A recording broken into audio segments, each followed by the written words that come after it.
तो बच्चों आज हम अपनी हिंदी की कार्यपत्रिका संख्या 12 करेंगे, जिसका विषय है चिट्ठियों की अनूठी दुनिया। इसका थोड़ा सा हम पढ़ चुके हैं भाग और थोड़ा सा आज पढ़ने जा रहे हैं। कार्यपत्रक संख्या 12, विषय चिट्ठियों की अनूठी दुनिया, तारीख 5 नवंबर 2020, कक्षा 8। यहाँ पे आपको अपना नाम लिखना है और यहाँ पे अपनी कक्षा अध्यापिका का। चलो तो बच्चों शुरू करते हैं। आज देश में ऐसे लोगों की कमी नहीं है जो अपने पुरखों की चिट्ठियों को सहेज और संजोकर विरासत के रूप में रखे हुए हो, या फिर बड़े बड़े लेखक, पत्रकारों, उद्यमी, कवि, प्रशासक, सन्यासी या किसान, इनकी पत्र रचनाएं अपने आप में अनुसंधान का विषय है।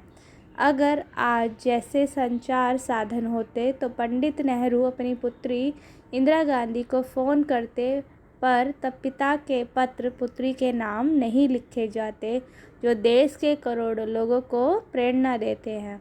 पत्रों को तो आप सहेज कर रख लेते हैं, पर एसएमएस संदेशों को आप जल्दी ही भूल जाते हैं। कितने संदेशों को आप सहेज कर रख सकते हैं? तमाम महान हस्तियों की तो सबसे बड़ी यादगार या धरोहर उनके द्वारा लिखे गए पत्र ही है। भारत में इस श्रेणी में राष्ट्रपिता महात्मा गांधी को सबसे आगे रखा जा सकता है।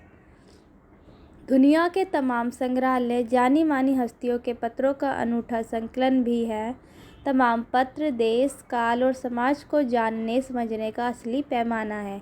भारत में आज़ादी के पहले महासंग्राम के दिनों में जो कुछ अंग्रेज अफसरों ने अपने परिवारजनों को पत्र में लिखे, वे आगे चलकर बहुत महत्व की पुस्तक तक बन गए। इन पत्रों ने साबित किया कि यह संग्राम कितनी ज़मीनी मजबूती लिए हुए था।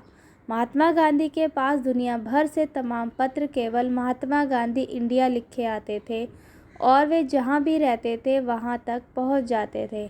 आज़ादी के आंदोलन की कई अन्य दिग्गज हस्तियों के साथ भी ऐसा ही था। गांधी जी के पास देश दुनिया से बड़ी संख्या में पत्र पहुँचते थे, पर पत्रों का जवाब देने के मामले में उनका कोई जोड़ नहीं था। कहा जाता है कि जैसे ही उन्हें पत्र मिलता था उसी समय वे उसका जवाब भी लिख देते थे। अपने हाथों से ही ज़्यादातर पत्रों का जवाब देते थे। जब लिखते लिखते उनका दाहिना हाथ दर्द करने लगता था तो वे बाएं हाथ से लिखने में जुट जाते थे।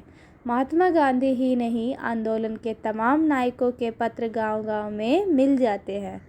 पत्र भेजने वाले लोग उन पत्र को किसी प्रशस्ति पत्र से कम नहीं मानते हैं, और कई लोग ने तो उन पत्रों को फ्रेम कराकर रख लिया है।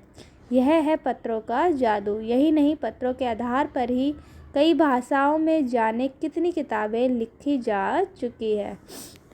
बेटा ये था पत्रों के बारे में कि आजकल तो लोग एसएमएस से फ़ोन पे बात कर लेते हैं, लेकिन पहले लोग पत्रों से ही काम चलाया करते थे और पत्रों को बहुत से लोगों ने अपनी विरासत के रूप में रखा हुआ है।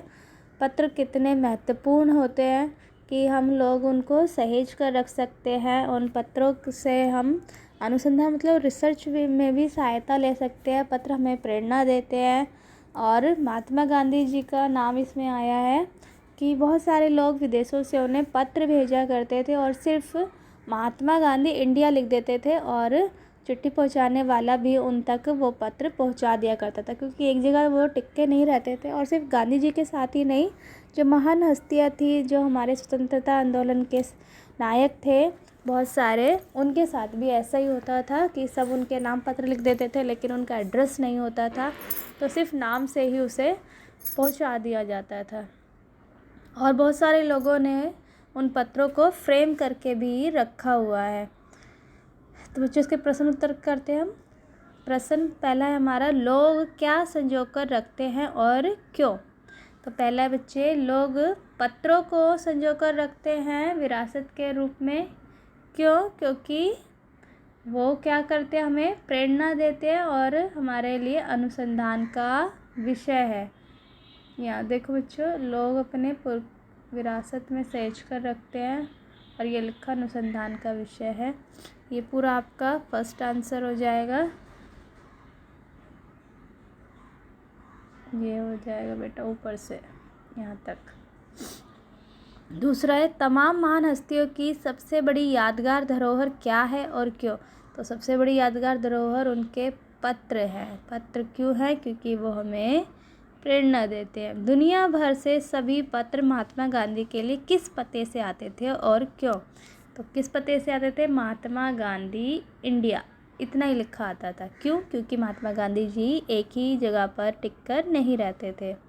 पत्रों का जादू क्या है? तो पत्रों का जादू ये है कि लोग उन्हें प्रशस्ति पत्र से कम नहीं समझते और उन्हें फ्रेम कराकर उन्होंने रख लिया है। बेटा 5वां हमारी गतिविधि है। यहाँ पे एक शब्द दिया हुआ है पत्र, उससे हमें नए नए शब्द बनाने हैं। पहले देखो प्रशस्ति पत्र लिखा है, फिर हमें अपनी मर्जी से यहाँ पे लिखना है और जिसके पीछे पत्र आना चाहिए। तो यहाँ पहला तो प्रशस्ति पत्र हो गया। दूसरा हम लिख सकते हैं प्रार्थना पत्र, स्कूल में हम लिखते हैं, है ना। तीसरा हम लिख सकते हैं औपचारिक पत्र।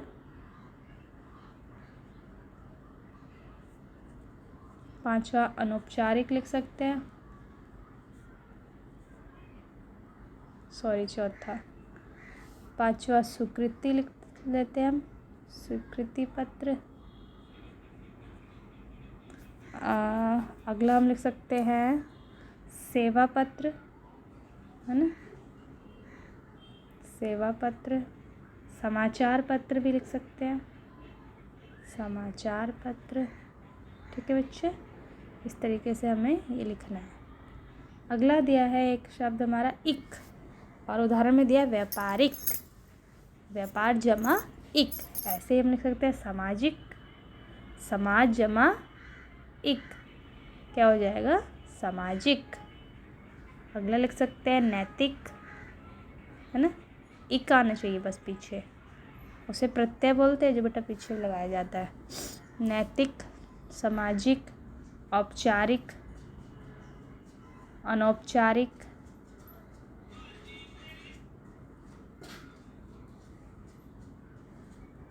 ऐतिहासिक,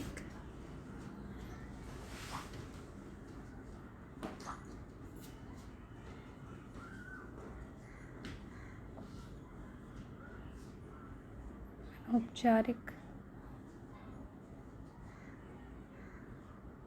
ठीक है बच्चों, इस तरीके से आपको लिखना है। ये थी आपकी आज की वर्कशीट, वर्कशीट नंबर 12। सब बच्चे जल्दी से करें। धन्यवाद।